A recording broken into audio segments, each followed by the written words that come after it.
वो दिल्ली आए। लेकिन मात्र एक राज्य है जहां पे वो कहते हैं कि नहीं, हम किसान को पूरी मूल नहीं देंगे, हम किसान के खाते में पैसा नहीं डालेंगे। और उसके पीछे क्या हेतु है, क्या उसके पीछे उनकी परिकल्पना है? क्या वो किसानों का पैसा हड़पना चाहते हैं? क्या वो किसानों को पूरी मूल नहीं पहुंचाना चाहते हैं?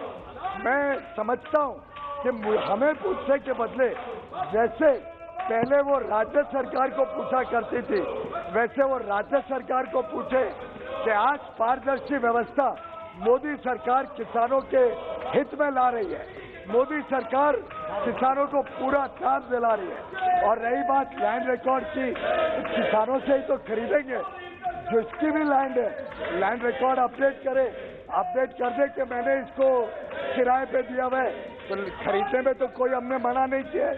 लेकिन लैंड रिकॉर्ड नहीं अपडेट करना, लैंड में कितना उपज हुआ है, आखिर जमीन का एक उपज तो पता चलेगा। ऐसा तो नहीं हो सकता कि 2 एकड़ जमीन पे कितना भी अनाज उग सके।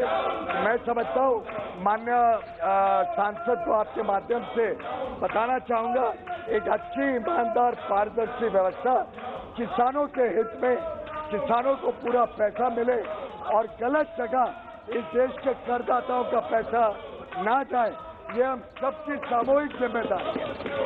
Question number 202 Sunita Duggal ji. Question number 202। माननीय मंत्री जी।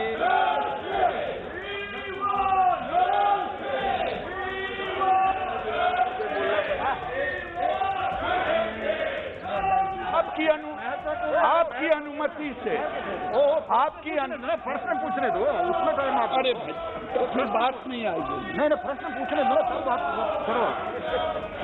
Will the minister be pleased to state the number of schemes implemented by the government for farmers engaged in fisheries? Whether the government has framed any scheme to enhance the fish production? If so, the details thereof, and if not, the reasons thereof. The total funds allocated under various schemes by the government for welfare of fisheries sector during the last 3 years statewide. Whether the government has any plan for fisheries production in waterlogged land, and if so, the details thereof, and if not, the reasons thereof.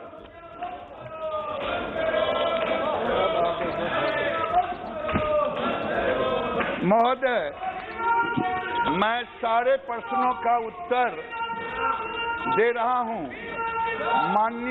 माननीय सदस्य से मैं ये कहना चाह रहा हूं कि सारे उत्तर आपके प्रश्न पट पर रखा हुआ है। लेकिन महोदय, मैं आपसे एक विषय कहना चाहता हूं।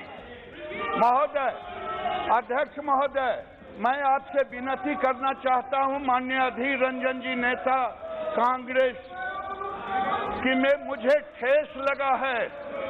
इनके नेता राहुल गांधी ने 2 फरवरी को क्वेश्चन किया था अनस्टार्ट, लेकिन पांडुचेरी और कोच्चि में जा करके पता नहीं उनका याददाश्त खत्म हो गया, मैं ये कह नहीं सकता।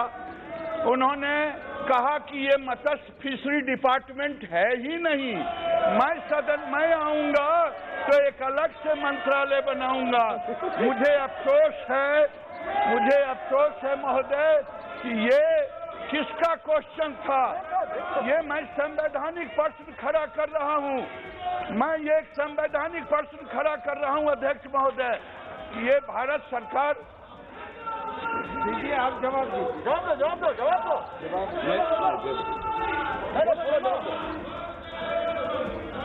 मैंने पहले ही कहा कि माननीय सदस्य ने पूछा है कि राज्यवार ब्यौरा दें, तो उत्तर में ही मैंने दिया है 3,386.57 लाख भारत सरकार ने विभिन्न राज्यों को दिया है, राज्यवार ब्यौरा है।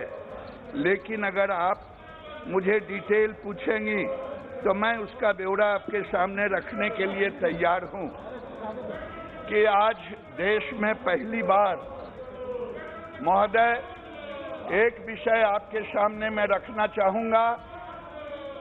1947 से लेकर के 2014 तक जो सामने लोग बैठे हैं, जो पीढ़ियों दर पीढ़ियों तक राज किया, उन्होंने केवल 3,682 करोड़ ही सेंट्रल एलोकेशन दिया, 3,682 दिया। और मैं ये कह रहा हूं महोदय, मोदी सरकार ने 32,000 करोड़ का 32,000 करोड़ का हमने इन्वेस्टमेंट किया। और जानते हैं, जिसने वर्षों तक राज किया, भारत में 2014 तक केवल 100 लाख उत्पादन हुआ था मछली का, केवल 100 लाख, 10 मिलियन। मोदी ने केवल 6 साल में 150 लाख का उत्पादन किया। मैं इनसे पूछना चाहता हूं, जिनको पता नहीं है, जिनके नेता को पता नहीं है, इनके 100 करोड़ रुपए प्रस्तावित है, जबकि बी में इसके लिए 25,900 करोड़ रुपए अनुमोदित किए गए थे। महोदय, excellent and effective financial management, इसके जरिए हमने अपने बकाया ऋण को मार्च 2020 तक 31,135 करोड़ रुपए रखा है। दिल्ली का बकाया ऋण वर्ष 2014-15 में 5.90 से घटकर वर्ष 2019-20 में जीएसडीपी के 3.74% हो गया है, 3.74% हो गया है।